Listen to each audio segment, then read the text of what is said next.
에스더는 아하수에로 왕의 왕후가 되었습니다. 그리고 모르드게는 왕의 암살 계획을 제보하여서 왕의 죽음을 막는 공로를 세웠습니다. 그리고 이 일이 궁중일기에 기록되기까지 했지요. 그렇기 때문에 현재 이 상황은 에스더와 모르드게에게도 좋은 일이지만 뿐만 아니라 페르시아 제국 내에 살아가고 있는 유다 민족들에게도 분명 좋은 일일 것입니다. 그렇다면 이제 시작되는 3장에서는 이 일로 인해서 유다 민족에게 이런 소망이 생겼다, 또는 모르드게에게 이런 포상이 주어졌다, 그래서 뭐 관직이 올라갔다, 이런 식의 매우 긍정적인 내용이 기록되어야 할 겁니다.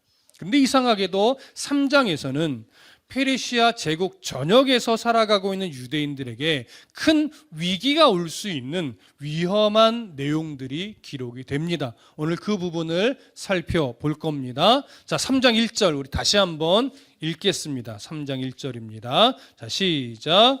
그 후에 아하수에로 왕이 아각 사람 함무다다의 아들 하만의 지위를 높이 올려 함께 있는 모든 대신 위에 두니. 자, 3장 1절은 그 후에라고 하는 연결어로 시작을 하죠. 이 그 후에라고 하는 표현의 의미는 모르드게가 왕의 암살 계획을 보고하여서 왕의 죽음을 막고 큰 공로를 세운 일, 그리고 그 일들이 궁중일기에 기록된 후 얼마의 시간이 지난 때를 의미합니다. 자, 그렇다면 당연히 모르드게가 공로를 세움으로 인해서 왕에게 이러이러한 포상을 받았다, 그런 기록이 나와야 할 텐데 오히려 모르드게의 포상에 대해서는 전혀 기록되어 있지 않고 갑자기 하만이라는 사람이 등장을 합니다. 그러면서 그의 지위가 높이 올라갔다라고 하는 기록을 하죠. 마치 어떤 느낌이냐면 모르드게가 왕의 목숨을 구했고 궁중일기에 기록되어서 모르드게가 그런 지위에 올라가야 함이 마땅하지만 이상하게 하만이라는 사람에게 그 포상이 주어졌다 라고 하는 느낌처럼 기록이 되어 있어요. 그렇다라고 하는 것은 아니지만 내용의 연결상 보면 모르드게가 받아야 될 포상을 하만이 지금 받은 것 같은 느낌을 보이는 거죠. 자, 이런 구성을 아마도 저자의 의도로 보면 하만의 지위가 현재 매우 높아졌지만 언젠가 모르드게와 그 입장이 바뀌게 될 것을 암시하는 듯 보이기도 합니다. 중요한 것은 이 기록 속에서 하만의 지위가 높이 올라간 것이 도대체 어떤 의미인가?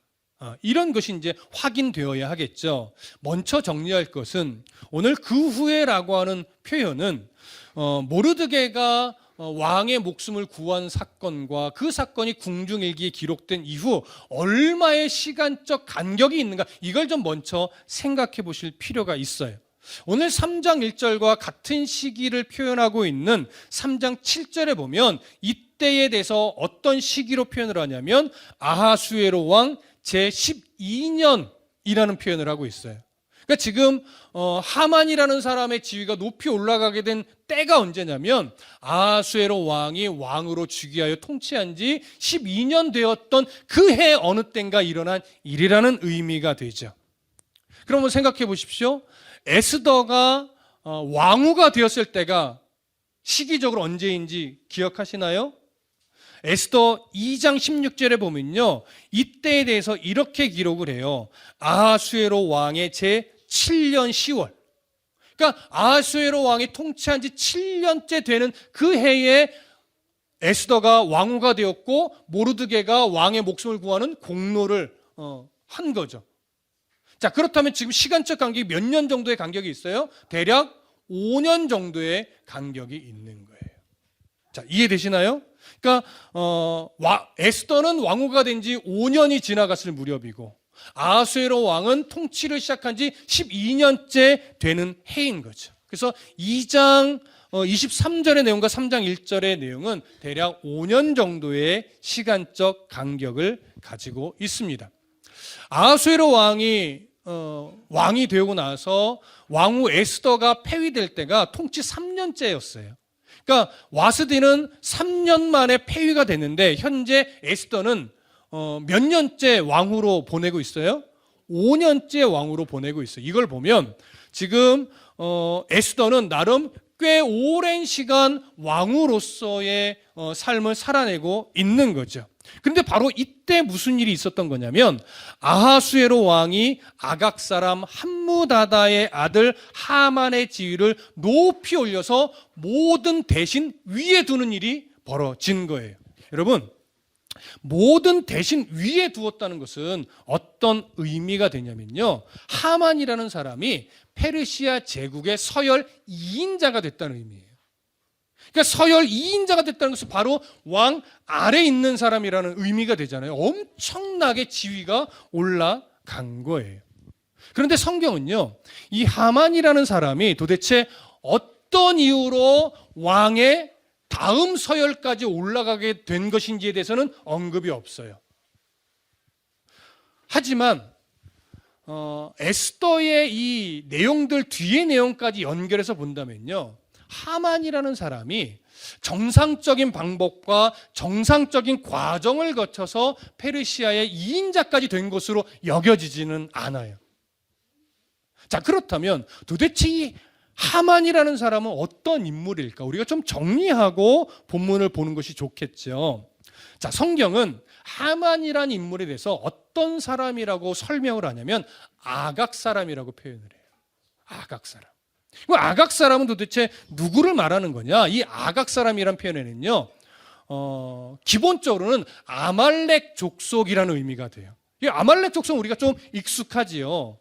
그리고 아각 사람이란 표현은 아말렉 족속이라는 의미만 담고 있는 것이 아니라 아말렉 족속의 왕을 일컬어 아각이라고 불렀어요. 이집트의 왕, 애굽의 왕은 뭐라고 불렀죠?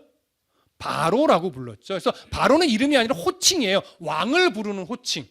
그래서 아각이라고 하는 것 또한 아말렉 족속의 왕을 일컫는 호칭으로도 사용됩니다. 그래서 여기서 하만이라는 사람이 아각 사람이라고 부를 때는요, 두 가지 의미 중 하나가 돼요. 첫 번째는 아말렉 족속의 왕족의 후손 중 한 사람이다, 이런 의미가 될 수 있고, 그냥 이것과 상관없이 아말렉 족속이라는 의미가 될 수도 있어요. 성경이 정확하게 드러내지 않아서 알 수는 없지만 뒤에 이어지는 내용 중에 하만이 유다인 멸절을 시키려고 하는 계획들을 세우거든요. 이런 것으로 보아 하만은 단순한 아말렉 족속의 한 사람으로 보기보다는 아마도 아말렉 족속의 왕족의 후손 중 한 사람의 가능성이 조금 더 있습니다. 그래서 우리는 왕족이다라고 단정은 하진 않지만 아마도 아말렉 족속의 왕족에 해당하는 후손 중 한 사람의 가능성을 좀 열어두고 볼 거예요. 이해되시죠?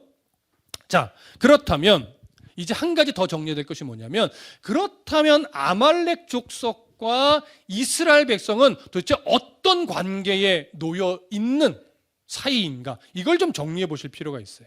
성경 한 구절을 좀 찾고 넘어갈게요. 출애굽기로 가봅니다. 출애굽기 17장으로 가볼게요. 출애굽기 17장 8절부터 16절까지 우리 함께 읽겠습니다. 출애굽기 17장 8절부터 16절까지. 자, 찾으셨나요? 출애굽기 17장 8절부터 16절 천천히 저와 함께 읽어보겠습니다. 자, 시작. 그때에 아말렉이 와서 이스라엘과 르비딤에서 싸우니라. 모세가 여호수아에게 이르되 우리를 위하여 사람들을 택하여 나가서 아말렉과 싸우라. 내일 내가 하나님의 지팡이를 손에 잡고 산 꼭대기에 서리라.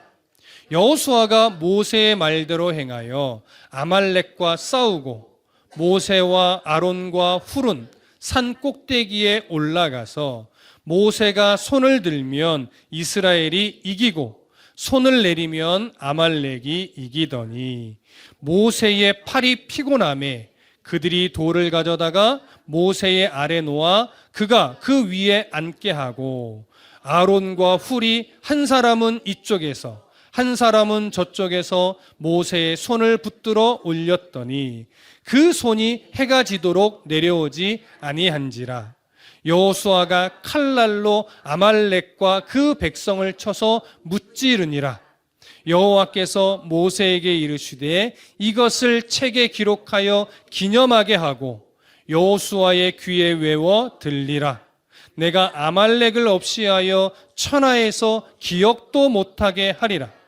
모세가 제단을 쌓고 그 이름을 여호와 니시라 하고 이르되 여호와께서 맹세하시기를 여호와가 아말렉과 더불어 대대로 싸우리라 하셨다 하였더라. 아멘. 여러분, 이 기록은 우리에게 익숙한 기록입니다. 아말렉과의 전쟁이고 모세가 하나님의 지팡이를 든 손을 높이 들면 이스라엘이 이기고 그 손이 내려가면 이스라엘이 지는 이런 유명한 사건이에요. 이 사건의 내용은 지금 말하는 건 아니니까 이 부분이 궁금하면 출애굽기 강의 이 부분을 확인하시고, 여기서 지금 우리가 보고자 하는 것은 뭐냐면 아말렉 족속이 어떤 일을 행하였느냐. 이스라엘이 애굽에서 나와서 이제 가나안 땅으로 가기 위해서 그 여정을 가잖아요. 굉장히 힘든 여정을 거쳐서 이제 가는 출발점에 있었단 말이죠.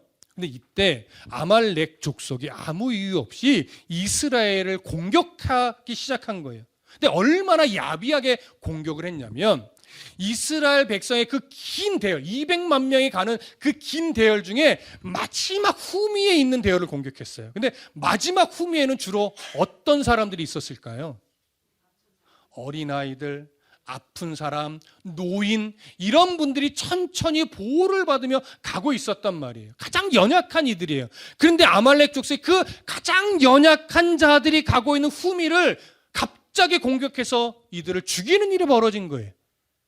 그래서 하나님이 모세를 통하여 그 아말렉 족속과 전쟁을 하게 하면서 승리를 주셨죠.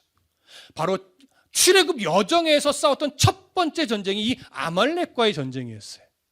하나님이 이런 아말렉 족속에 대해서 뭐라고 이제 하나님이 선언했냐면 아말렉을 없이하여 천하에 기억도 못하게 하리라, 이렇게 선언을 하셨어요.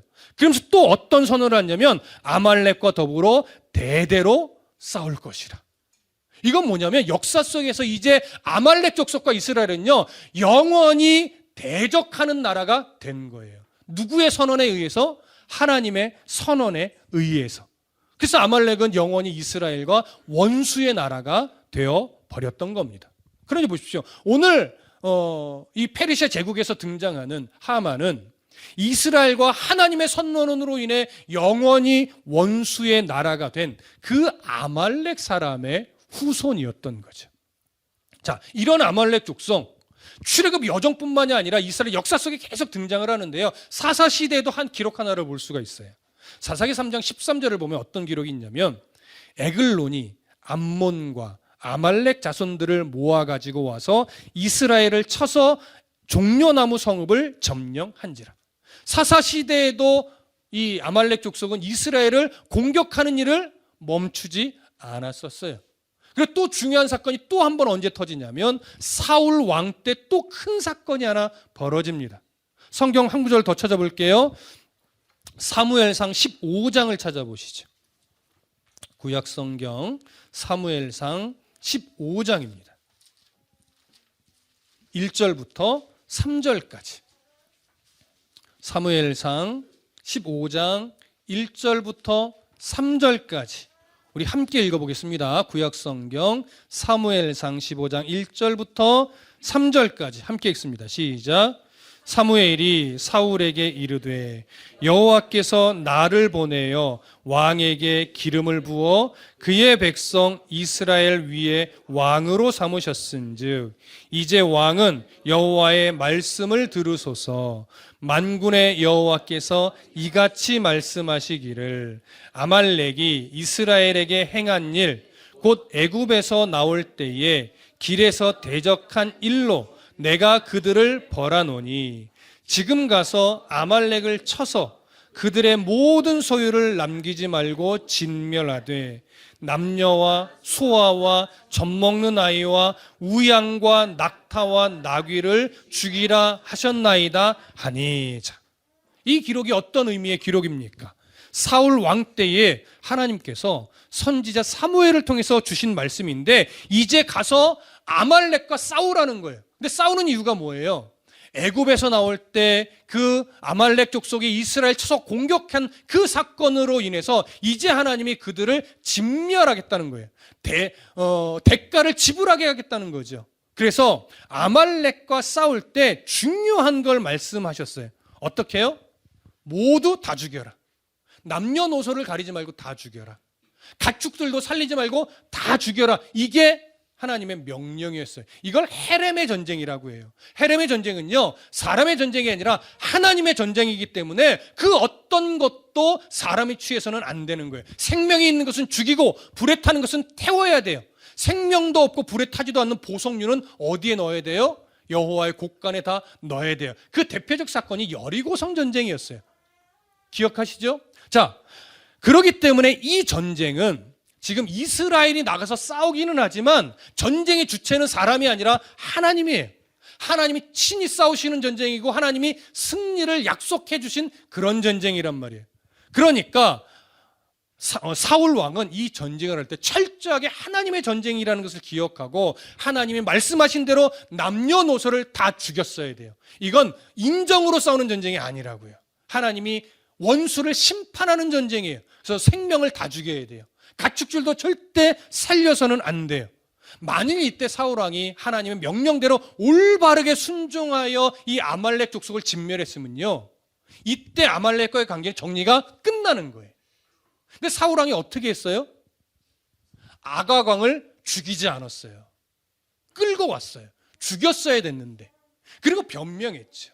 그리고 짐승들은요, 가축들은 비루한 것들만 죽이고요, 토실토실하고 영양가 있는 거, 그런 것들은 다 살려왔어요.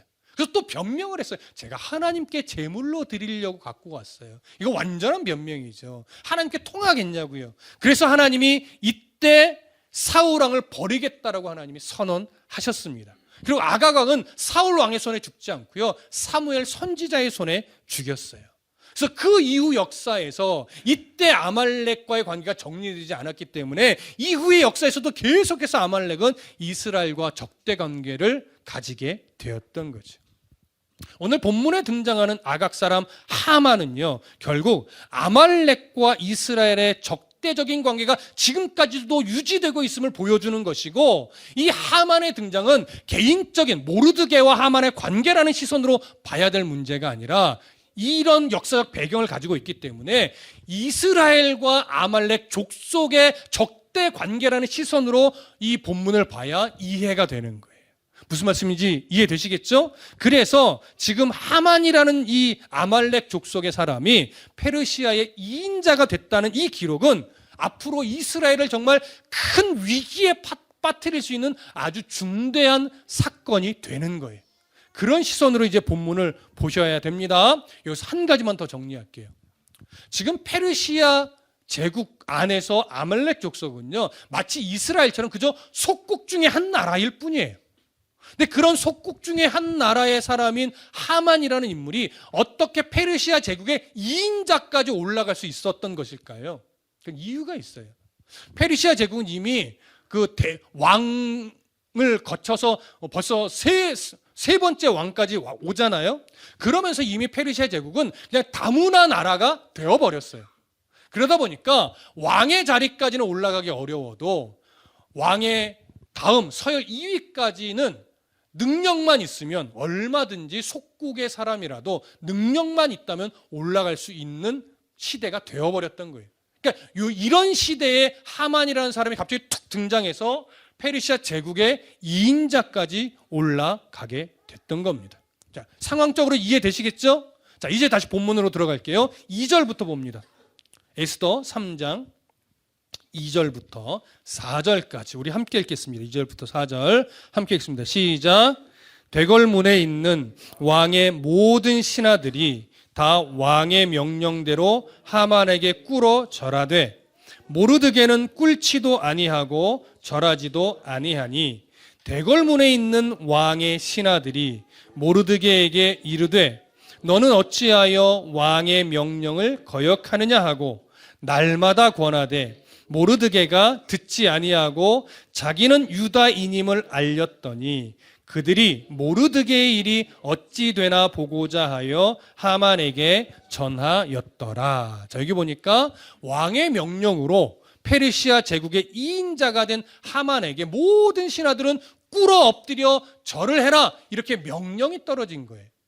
여러분, 이것이 그냥 자연스러워 보이시겠지만 사실 자연스러운 게 아닙니다. 왜냐하면 고대 중궁동 지방의 문화는요, 왕에게는 당연히 무릎을 꿇어 절하는 것이고 자기보다 지위가 높은 사람에게도 당연히 무릎을 꿇어 절하는 것이 보편적인 관례였어요. 어떤 이들은 우상숭배다라고 보는 이도 있죠. 그러나 우상숭배로 여겨지는 건 어떤 상황에서만 하는 거냐면 왕 자신이 자기를 신격화하면서 절하게 할 때, 이때는 우상숭배가 돼요. 그러나 그런 상황이 아니라면 왕이나 자기보다 높은 사람에게 무릎을 꿇어 절하는 것은 우상숭배가 아니라 인사를 하는 정중한 인사의 하나로 대부분 다 인정되었던 모습이었어요. 그렇기 때문에 지금 하만에게 절하는 것은 당연히 이 명령 아니어도 누구나 자기보다 고위 관직에 있는 사람에게 대한 예우로서 무릎을 꿇어 절하는 것은 너무나 당연했던 때예요. 그런데 성경은 이 당연한 것을 왕이 명령까지 해서 무릎을 꿇어 절하게 했다라고 말하죠. 여러분, 학자들은 여기서 의문점을 던져요. 왜 왕이 명령까지 해서 하만에게 절하도록 했을까?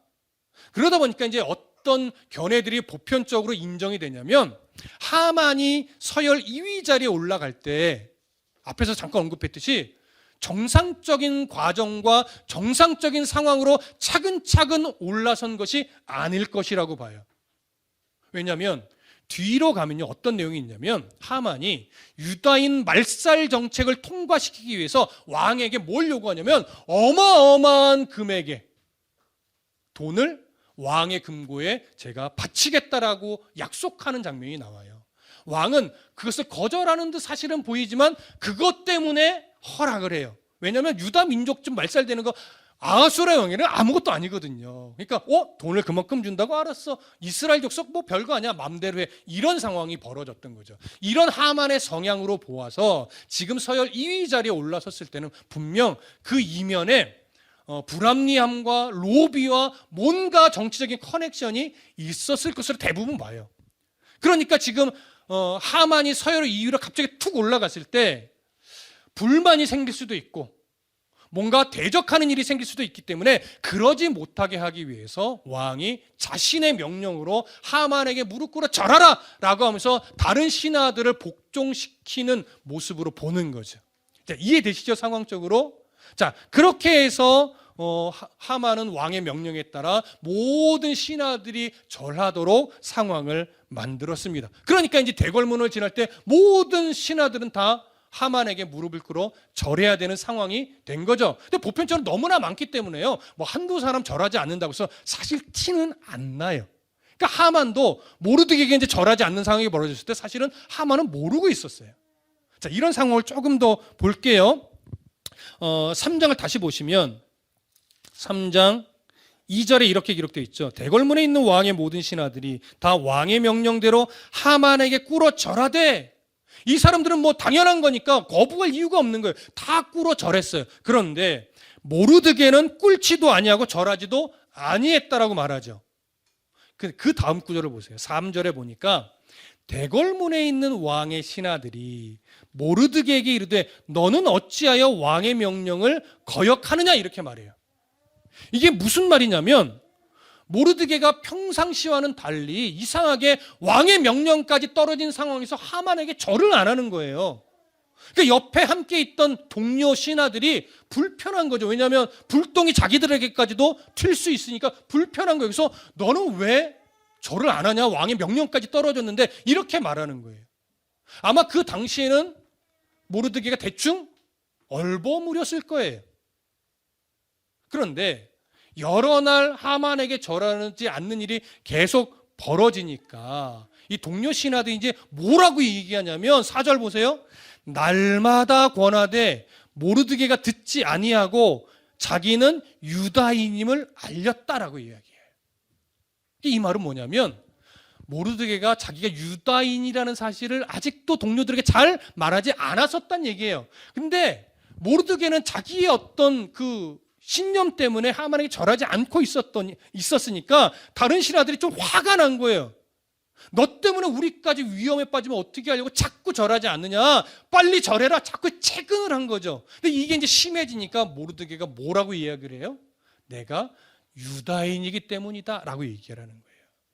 그럼 이게 개인적인 감정으로 절하지 않는다는 의미일까요? 아니에요. 내가 유다인이기 때문에 절하지 않는다는 의미예요. 이것은 민족적 감정 때문에. 이 아말렉 족속과 이스라엘은 역사적으로 원수 관계에 놓여 있다. 그러니 어떻게 원수 관계에 있는 그 나라의 사람에게 내가 무릎을 꿇어 절할 수 있겠느냐. 그래서 안 하는 것이다. 이렇게 반응을 한 거죠.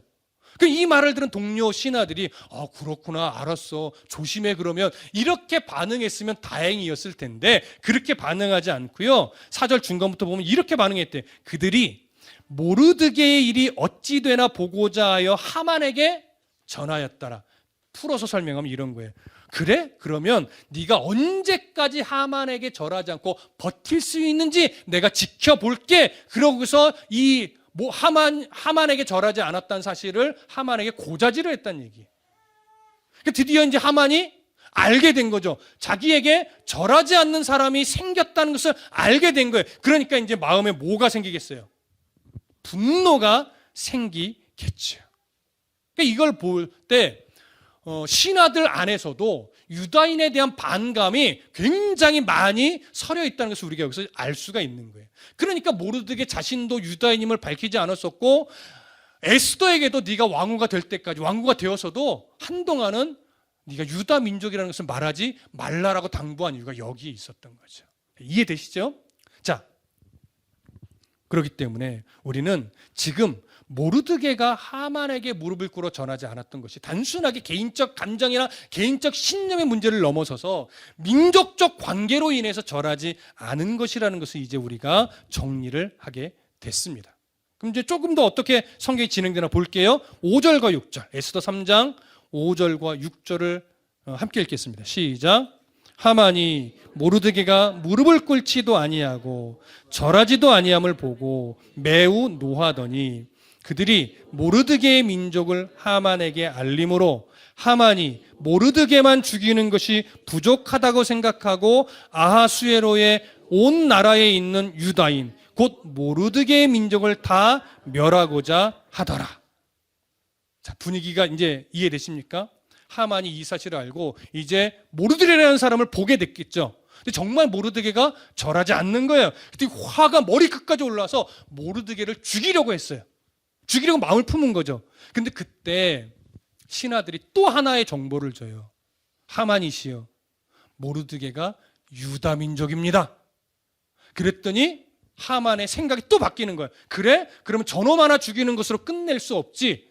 저 모르드게의 민족 유다인을 다 죽이겠다. 이렇게 결심을 한 거예요. 자, 이것만 보아도 지금 하만이 처음에는 개인적 감정으로 모르드게를 죽이려고 했죠. 절하지 않은 그것 때문에. 근데 유다인이라는 걸 알고 유다인을 다 죽이려고 지금 작정을 해요. 그럼 여기에 뭐가 들어간 거예요? 개인적인 감정이 아니라 민족적 정서가 여기에 들어간 거예요.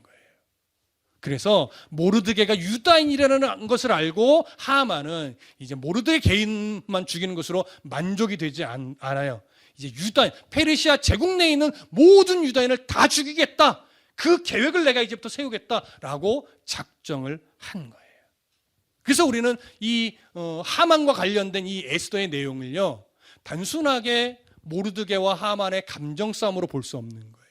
여기에는 이제 어떤 전쟁이 시작된 거냐면 아말렉과 이스라엘의 전쟁이 시작되는 것이고, 다르게 표현하면 하나님과 하만, 하나님과 아말렉의 싸움이 다시 시작이 되는 거예요. 그러니까 여기만 봐도 이제 출애굽기 17장 16절에서 언급했던 하나님이 아말렉과 더불어 대대로 싸우리라 이렇게 선언하셨던 것이 지금도 유효하게 진행이 되고 있는 것이고, 하나님은 사실 아말렉의 손에서, 하만의 손에서 이스라엘을 지켜내시겠죠. 그건 이제 나중에 살펴보게 될 거고요. 여기서 우리가 요 6절까지의 내용을 정리하면서 한 가지 좀 살펴보려고 하는 것이 뭐냐면 모르드게와 하만 사이의 갈등이에요.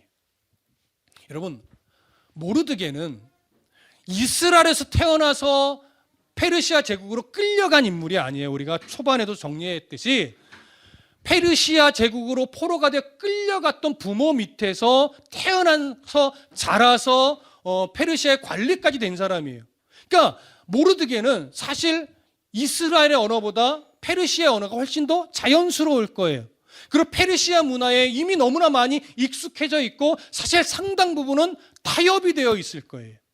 여러분, 페르시아 제국에서 태어나서 페르시아 제국에서 살았고 페르시아 제국에서 관리가 되어 지금껏 한평생을 살았는데 그가 모든 말과 언행과 행실이 다 유대인다울 수 있을까요? 그럴 수 없는 거예요. 어느 정도는 페르시아의 문화를 그냥 몸에 담고 익숙해서 그냥 살아요. 그래서 어떤 면은 하나님의 시선으로 보면 달갑지 않은 모습도 분명히 있을 거예요. 그런데 놀라운 것은 그럼에도 불구하고 모르드게는요, 어떤 것을 잃어버리지 않았냐면 내가 이스라엘 백성이다 라고는 정체성을 잃어버리지 않은 거예요. 또 뭘 하나 갖고 있어요? 이스라엘의 역사를 기억하고 있어요.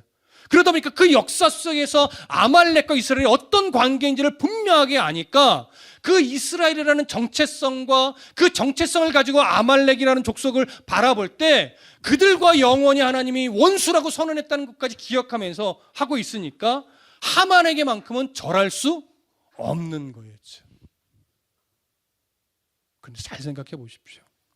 모르드게가 페르시아에서 태어나서 페르시아에서 살면서 그 이방의 문화 속에서 그냥 젖어서 나만 잘 살면 돼라고 하는 이해를 가지고 내가 뭐 이스라엘 민족이라는 게 뭐 중요해, 그냥 나 잘 먹고 잘 살면 되지라고 하는 그런 가치관으로만 물들어 있었다면 하만과 이런 갈등이 일어날까요?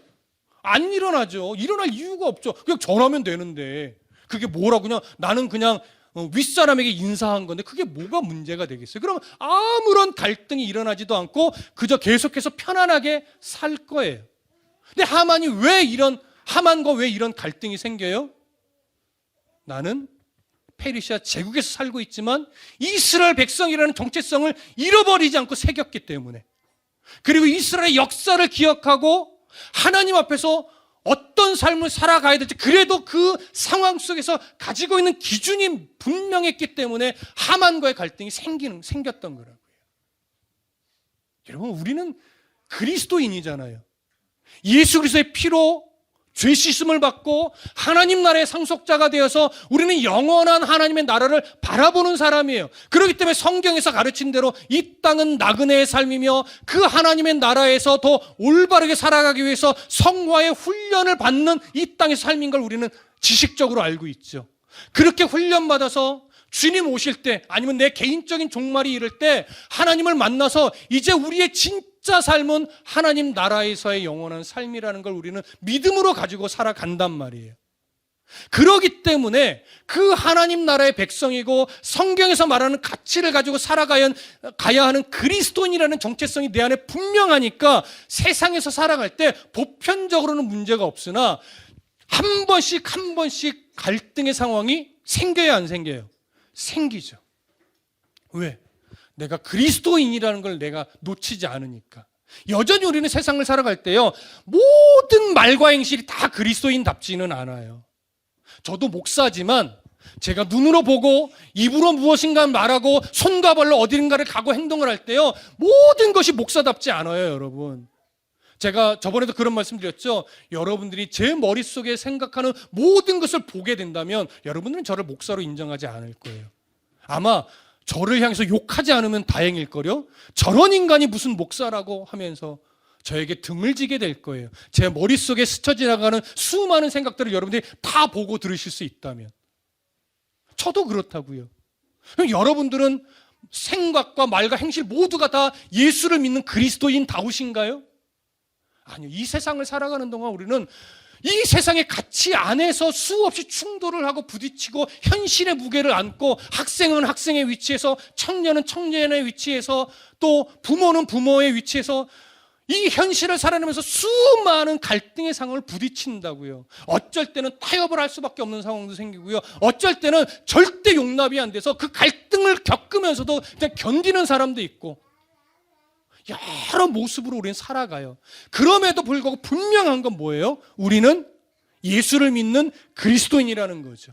우리는 이 땅에 발을 디디고 살지만 이 땅에서 영원히 사는 자가 아니라 그 하나님의 나라에서 하나님이 우리에게 약속해 주신 영원한 복락을 소망하며 오늘도 그리스도인으로 살아가는 자라는 거죠. 이 정체성이 있으니까 사실 많은 부분이 타협되기는 했어도 우리가 절대 이것만큼은 용납할 수 없어라고 여기는 것들이 있다는 거죠. 우리 그거 붙잡고 살아가는 거잖아요. 그런 여러분, 이런 정체성을 가지고 있는 그리스도인이 학생은 학생의 위치에서, 청년은 청년의 위치에서, 또 장년은 장년의 위치에서 살아가는 그 여정에서 내가 원치 않아도 겪게 되는 갈등의 상황들이 생길 수밖에 없는 거예요. 이게 갈등이 생긴다는 건 뭐예요? 아, 내가 그리스도인이 맞구나. 이게 확인이 되는 거죠. 그러면 그리스도인이라는 것을 우리가 알게 되었다면, 아, 내가 그리스도인이니까 이런 갈등을 겪는 거구나. 내가 예수 믿지 않는 사람이라면 겪지 않아도 될 갈등인데 내가 예수를 믿으니까 이런 갈등을 겪는 거구나 라고 이제 우리가 분별이 된다면 그때부터 어떻게 해야 될까요? 그 갈등의 상황을 피하거나 하나님 왜 이래요? 라고 원망하는 것이 아니라 이제 하나님께 지혜를 구하며 이 갈등을 어떻게 마주해야 될지, 이 갈등을 어떻게 견뎌야 될지, 또 이 갈등을 어떻게 이겨가야 될지 하나님의 지혜로 해결해 나가는 거죠. 그 과정에서 하나님을 경험하며 신앙이 자라는 거예요. 여러분, 무슨 말씀이 이해되십니까? 하나님의 사랑이 세상에서 갈등을 겪을 때 무조건 지라는 게 아니에요, 여러분. 이건 ABC 공식화될 수 있는 부분이 아니에요.